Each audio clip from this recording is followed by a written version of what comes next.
Good morning students. Second chapter class 9th का हम लोग स्टार्ट कर रहे हैं।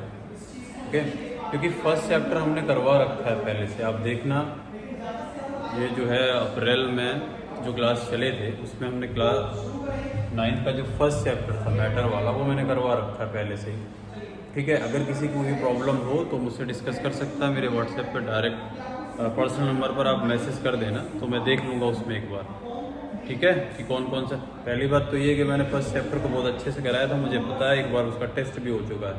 फिर भी अगर किसी को प्रॉब्लम है, अगर उसमें लग रहा है कि मुझे ये टॉपिक समझ में नहीं आया, तो बताना, दोबारा उसका रिवीजन करवा देंगे। ओके, आज से हम लोग क्लास 9th का जो है वो second chapter is matter around us pure, इसके बारे में डिस्कशन करेंगे कि जो आपके आसपास जो भी मैटर हैं वो कैसे प्योर हैं, कैसे पता करेंगे ये प्योर है, कैसे पता करेंगे ये इनप्योर है, इसके बारे में हम लोग डिस्कशन करेंगे। तो सबसे पहले हम लोग बात करते हैं मैटर, और ये पीछे भी फर्स्ट चैप्टर में भी डिस्कशन हो चुका है। अगर नहीं आपको पता है तो फिर आपको मैं दोबारा से बता दे रहा हूँ। मैटर का मतलब क्या होता है कि जिसके पास वॉल्यूम हो या जो मास ऑक्यूपाई करे, उसी को हम लोग क्या बोल देंगे, मैटर बोल देंगे। ठीक है, anything have mass and occupy volume.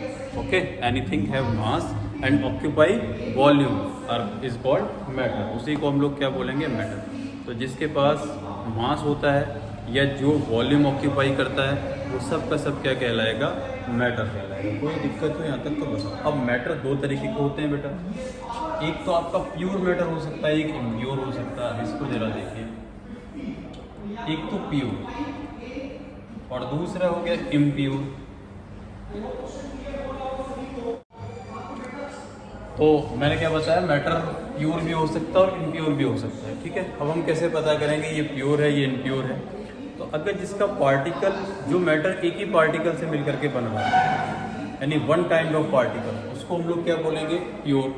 और जिसमें डिफरेंट काइंड्स ऑफ पार्टिकल हैं, उसको हम क्या बोलेंगे, इम्प्योर। जैसे हमने एक कॉपर ले लिया, अब कॉपर का एक बड़ा सा टुकड़ा ले लिया, उसमें सारे कंस्टिट्यूट पार्टिकल्स क्या हैं, कॉपर है, तो वो एक ही टाइप के पार्टिकल से मिलकर के बने, तो वो फिर प्योर हो जाएगा।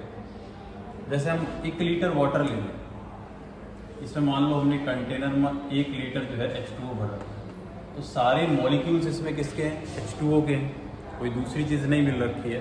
तो एक ही पार्टिकल्स के मिल करके जो बन रहा होगा उसको हम प्योर बोल देंगे, और जो डिफरेंट पार्टिकल से मिल करके बना होगा उसको हम इम्प्योर बोल देंगे। तो प्योर की डेफिनेशन क्या हो जाएगी, one type of particles, one type of particles, और इधर क्या हो जाएगा, डिफरेंट टाइप्स ऑफ पार्टिकल्स। तो जो एक ही टाइप के पार्टिकल से मिलकर के बन रहा होता है उसको प्योर बोलते हैं। One types of particle made up सब matter is called pure matter. और इधर क्या हो जाएगा, डिफरेंट टाइप्स ऑफ पार्टिकल्स। जैसे मान लो मैंने यहाँ पर कॉपर लिया, तो एक कॉपर का बड़ा सा टुकड़ा ले लो, उसे सारे कंस्टिट्यूट पार्टिकल्स अगर सिर्फ कॉपर हैं तो फिर ये प्योर हो जाएगा।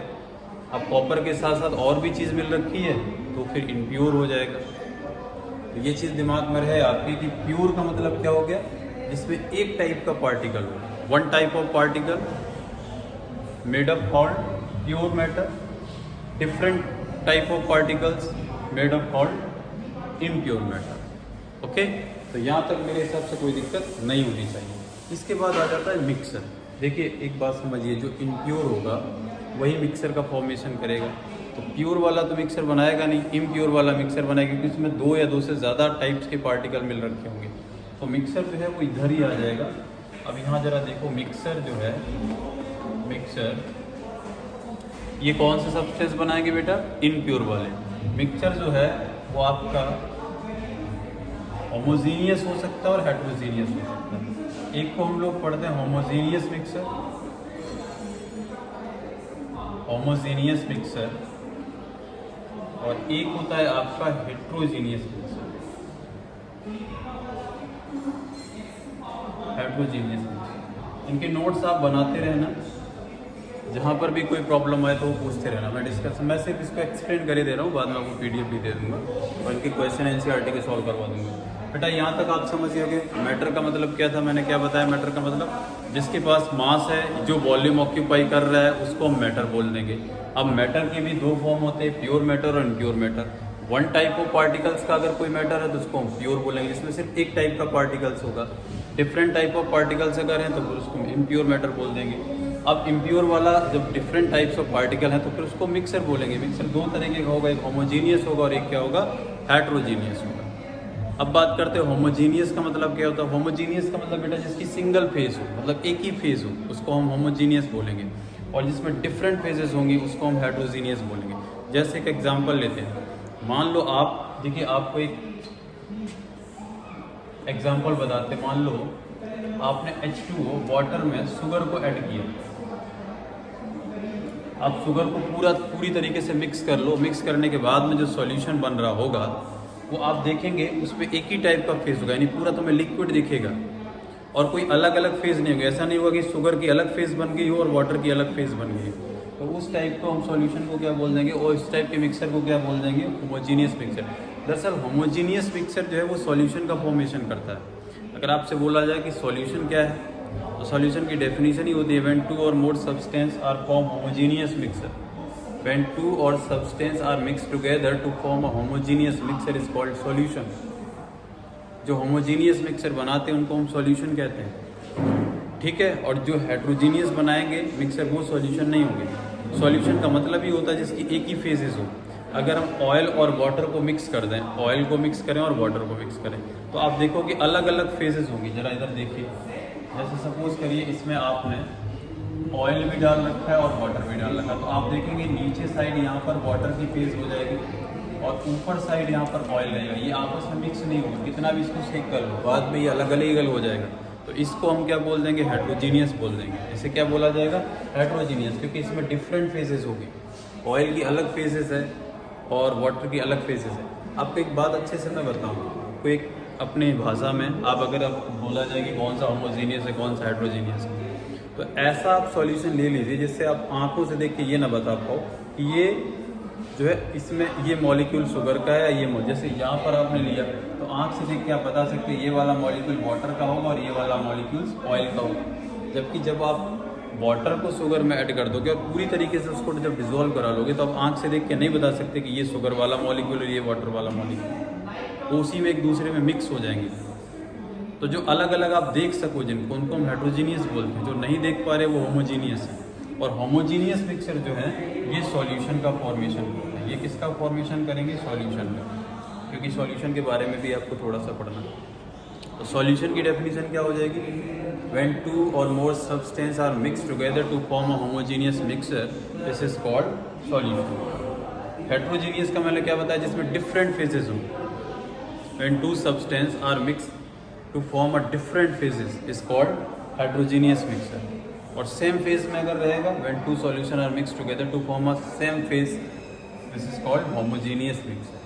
तो ये homogeneous हो गया और ये क्या बेटा हो गया, heterogeneous। अब homogeneous mixture जो होगा वो solution का formation करेगा। किसका formation करेगा, solution।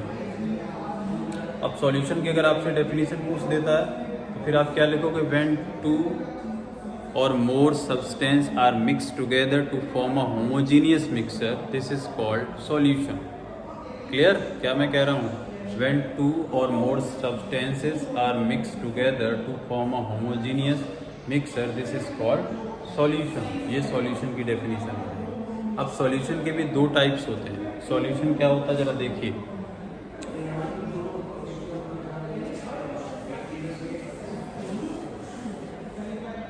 सॉल्यूशन के दो टाइप्स होंगे, एक तो सॉल्यूट, दो कंपोनेंट इसमें रहेंगे। वैसे तो ये सॉल्यूशन 9 टाइप का होता है, वो अलग बात होगी, और कंसंट्रेशन के अकॉर्डिंग दो होता है, डाइल्यूट सॉल्यूशन और कंसंट्रेटेड। लेकिन सॉल्यूशन में मिनिमम दो कंपोनेंट रहेंगे, एक सॉल्यूट होगा और एक सॉल्वेंट होगा, और इन दोनों से मिल करके सॉल्यूशन का फॉर्मेशन होगा। अब सॉल्यूट क्या होगा बेटा, सॉल्यूट हम उसको कहेंगे जिसे डिज़ोल्व करा रहे हैं, सॉल्वेंट वो होगा जिसमें डिज़ोल्व कराया जा रहा है। जैसे हमने आप मान लो शुगर लिया और शुगर को हमने वाटर में डिज़ोल्व करवा दिया, तो वाटर आपका क्या हो गया बेटा, सॉल्वेंट, शुगर क्या हो गया, सॉल्यूट। अब जो बनेगा वो फिर क्या हो जाएगा, सॉल्यूशन। क्लियर, ये बात आपके दिमाग में आ रही होगी। सॉल्यूट कौन सा हो जाएगा, शुगर, जिसमें करा रहे डिज़ोल्व वो क्या हो गया, सॉल्वेंट। जो बन के तैयार हो रहा उसको क्या कह रहे, उसको कह रहे हम सॉल्यूशन। तो ये इसकी एक बेसिक डेफिनेशन। एक मतलब पहचानने का तरीका होता है। क्लियर। अब आते हैं हम लोग बात करते थे किसकी, हाँ अब बात करते हैं मिक्सर क्या होता है। मिक्सर क्या होता है, देखिए एक आता है मिक्सर और एक होता है कंपाउंड। दोनों में डिफरेंस देखिए क्या है। अगर दो या उससे ज़्यादा सब्सटेंस एक फिक्स रेशियो में मिक्स कर रहे हैं, इसमें मिक्स कर रहे हैं फिक्स रेशियो में मिक्स कर रहे हैं, तो उसको हम कंपाउंड बोलेंगे। जैसे हमने मिक्स किया H2 plus O2 this change into H2O, ये मान लो मैंने भी लिखा, ठीक है ना, इधर दिख नहीं रहा कहीं रफ कर देता हूँ एक बार।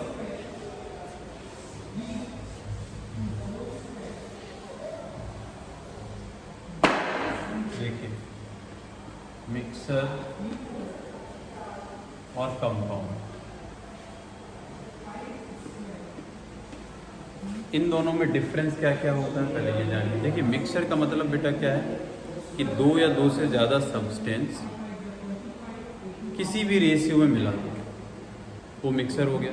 कंपाउंड का मतलब बेटा होता है कि दो या ज़्यादा सब्सटेंस एक फिक्स रेशियो मिक्स करें। जैसे मान लीजिए हमने H2 को O2 के साथ मिक्स किया और ये H2O बना। अब इसको हम बैलेंस कर लेंगे इस तरीके से, तो ये एक रेशियो में हम मिक्स कर रहे हैं। तो जब एक रेशियो में मिक्स करेंगे तो उसको हम क्या बोलेंगे, कंपाउंड। यानी एलिमेंट, ये एलिमेंट को क्या करेंगे एक रेशियो में मिक्स करें, या मॉलिक्यूल्स को क्या करेंगे एक रेशियो मिक्स करें, तो उसको बोला दिया जाएगा क्या, कंपाउंड। मिक्सर का मतलब है कि एलिमेंट और मॉलिक्यूल को किसी भी रेशियो में मिक्स कर दो, उसको हम लोग क्या बोल देंगे, मिक्सर। ठीक है, कोई दिक्कत, ठीक है ना। तो आज मैंने स्टार्ट किया है, कल भी मेरी क्लास होगी। 2 दिन जो है मंडे और ट्यूसडे को आपको केमिस्ट्री की क्लास मिला करेगी। तो आज मैंने डिस्कशन किया, अगर आपको लगता है कि फर्स्ट चैप्टर में कुछ डाउट्स हैं तो फिर बताना, मैं उसको दोबारा से एक बार स्टार्ट कर दूँगा। इसके आप नोट्स बनाते चलिएगा, ठीक है, जिस तरीके से मैं एक्सप्लेन करते चल रहा हूँ बनाते चलिए सारी चीज़ें, और एक एक करके चीज़ें जो हैं वो होती रहेंगी। क्लियर। अब हम लोग कल की क्लास में मिलते हैं, तब तक थैंक यू।